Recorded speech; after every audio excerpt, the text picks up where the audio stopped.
Back with us on the SportsMax Zone. So a statement from Liverpool Football Club has just come to hand. A brief statement of, two sentences. Liverpool Football Club can confirm that our involvement in proposed plans to form a European Super League has been discontinued, it says. In recent days, the club has received representations from various key stakeholders, both internally and externally, and we would like to thank them for their valuable contributions. This statement posted on the Liverpool website 16 minutes ago is confirming that they are out of the European Super League. I read from Manchester United's website a statement from their club earlier, and you expect that the statements will follow after this. So we're still talking about the European Super League. We still have Brent Sancho with us, and the sporting world is looking at this as the hottest topic. Well, the whole news world, apart from the George Floyd story, which broke late today, the world of news has been talking about this story since Monday. All right, so what about the rest of the world, specifically the Caribbean, and the potential impact a competition such as the ESL would have had? Big money behind the move. Fans and players are using those figures to say, yeah, you're all greedy. The ESL said, look, our members will earn up to $300 million each in a sign-on bonus. That sum is more than twice the amount Bayern Munich earned for winning the Champions League last season. The ESL was being bankrolled by US-based investment bank JP Morgan, which is reportedly putting up about $4 billion. We can still talk about it in the present tense, I'm suggesting. The ESL's plans have reportedly been linked to revenue returns from broadcast rights. The question: how is this model comparable to that used in leagues such as the NBA, MLB, NFL, and NHL in North America? And how would the ESL impact the cost of broadcast rights across the rest of the world? SportsMax President and CEO Oliver McIntosh joins the discussion. Welcome to the SportsMax Zone, Oliver. We're not hearing you. You need to turn, yeah. Sorry. There you go. Good. From a businessman's perspective, what do you make of this all? Well, the first thing is you told Brent when he came on that he's a second half substitute coming on. So I guess we're in extra time now. You need a goal to score. There you go. I am here. Yes, sir. What are you doing, Brent? I'm great. I was asking you, Oliver, what do you make of it all from a businessman's perspective?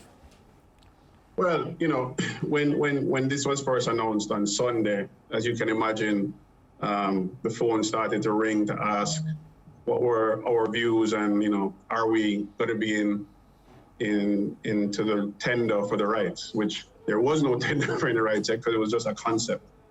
You know, from our standpoint, you know, we didn't see much traction in it, both from the standpoint of all the things that Brent and Ricardo had spoken about, and yourselves today and yesterday, in relation to why there were going to be some issues with the formation of it. But from our side, you know, from a broadcast standpoint, you have to think about the fact that broadcasters don't have an infinite amount of funds to buy content, right? All the content that they buy is against their expenses, and they have to make a decision as to what rights to buy. If a competition like the ESL were to come about and the best players, I remember yesterday yourself and Lance and Mariah were talking about the best players will be playing midweek football, which means that on the weekends, the league competitions, the Premier League, the La Liga, Serie A would have weekend competitions. What would end up happening is, you know, we would then go back to those leagues and say, well, discount our rights fees if we're going to pay for the ESL. And it's for that reason why you saw a lot of the FAs come out and say, well, no, this can't happen, because the, you know, $4 billion that the Premier League collects, $4.5 billion that the Premier League collects each year, or the $3.5 billion that La Liga collects each year, broadcasters like Sky, like ESPN, like ourselves would then turn around to those leagues and say, well, if you're not going to have the best players playing, then we need a discount. And those leagues just weren't going to have that happen. So that was one of the major reasons why the FAs from those countries really pushed back, because they not only saw it as an impact on the teams and the league itself and the economies attached to those leagues and teams, but also the broadcasting rights, which helps to fuel the businesses for most of these competitions. But just before you go to Brent, Lance, let me ask Oliver this. Well, I know you aren't surprised, but let me just frame the question that way just the same.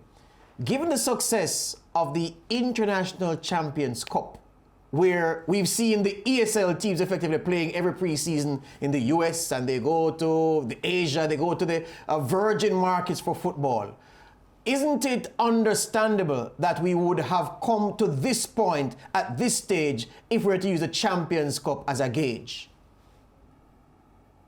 Well, remember, the Champions Cup was really formed as a marketing competition, right?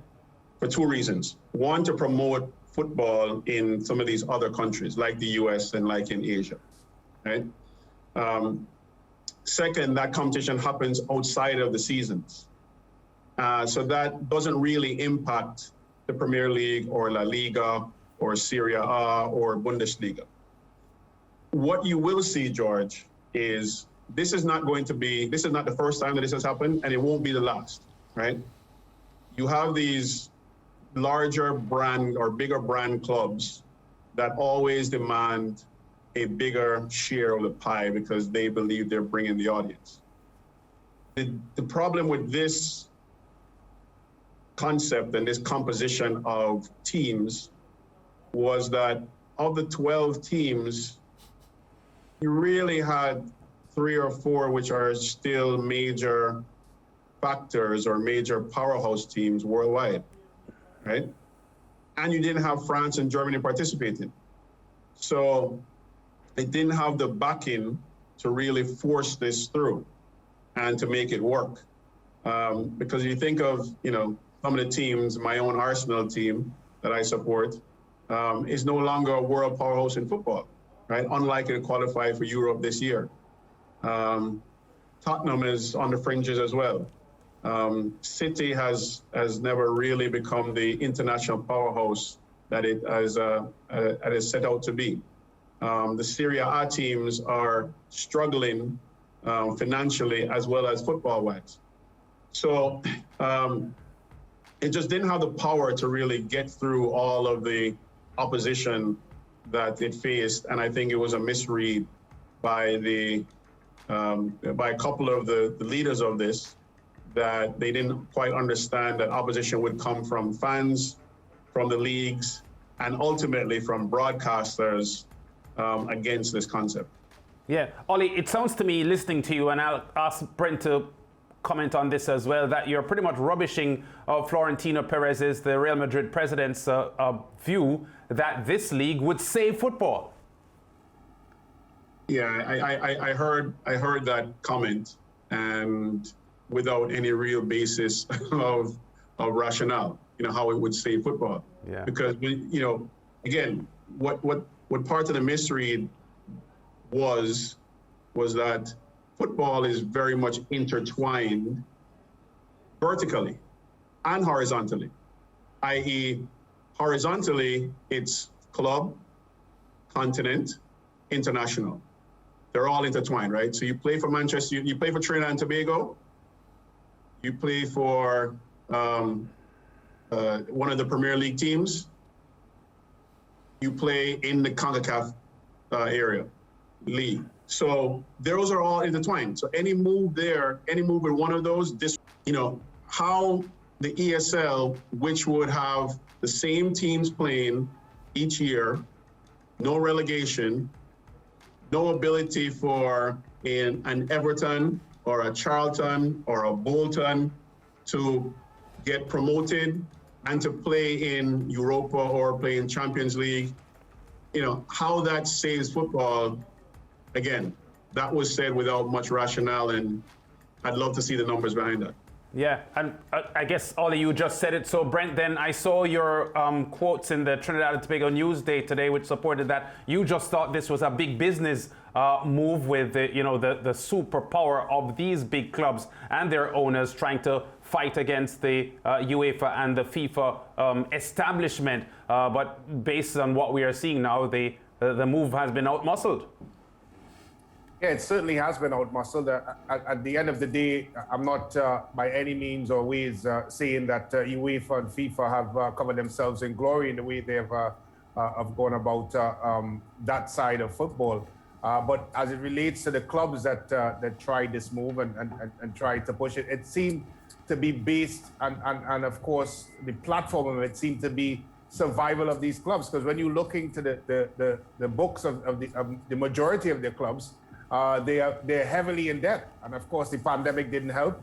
And I expect that the numbers that they currently have would probably even go even lower as it relates to the debt that they have. And so I think this was really a move for them to try to save themselves. And for me, for the life of me, what I don't get, the simplest way to move away from it is, of course, to try to look at the way you run your club internally and maybe look at those numbers and cut costs and of course move like any other business would. Not try to, of course, make yourself richer while making the ecosystem that Ollie would have mentioned suffer while you're doing it. And I think that for me is what I just couldn't understand why they were trying a move like this. Final question for both of you gentlemen. Brent, how much more time are you giving the Brains Trust to try to do this again? I think it will happen again. In fact, I will be so bold to make a prediction. I expect something like this to happen with the MLS and the Mexican League. Don't be surprised if that's the next move, that a joint Mexican-US MLS approach will happen here in the CONCACAF. I think it will happen because, listen, at the end of the day, these big clubs are seeing big dollars and they think they're the ones why the big dollars are coming into the sport. So they're going to want to get their piece of the pie. And so I expect it to happen again. Yeah, and Ollie, the Man Uniteds, Man Cities, Liverpools of this world will tell you that people turn on the TV to watch them, not Brighton and Southampton and the like. So it's inevitable that they'll go again, either with a similar plan or a plan disguised in a different way. Yeah, look, yesterday you were talking about the timing of the announcement, right? That it came the day before UEFA announced its restructuring for the 2024-25 season. So this will come back again in some way, shape, or form, as those big clubs that you say that people they think turn on TVs to watch will go back to UEFA asking for a bigger share of the pie and a bigger say. I think the difficulty that especially the American owners of the teams have is with the NBA and the NFL and MLB, they don't have to turn to the Football Association. They don't have to turn to UEFA, and they don't have to turn to a similar FIFA-type body to make a decision. They want to move cities, they just pack up and move, right? They want to move venues, they just pack up and move. In Europe, specifically in the UK, all decisions that they make have to be approved by local governments, by the national government, and by the fan base. So I think that this will come back again, but hopefully the calculations will be done properly, and they will know, where to go to try to get this done, rather than try to make an announcement and force it through. Yeah, gentlemen, I want to thank you for your time and end by saying I was listening to a program on the BBC's World Have Your Say program, and a guy from Sierra Leone sent in a comment. He said he wants to ask if European footballing stakeholders are just going to copy and paste everything from North America and put it in the European and global context. It was a rhetorical question, of course, but I found it rather funny. Thank you, gentlemen. All the best. All right. Thanks, guys. Good.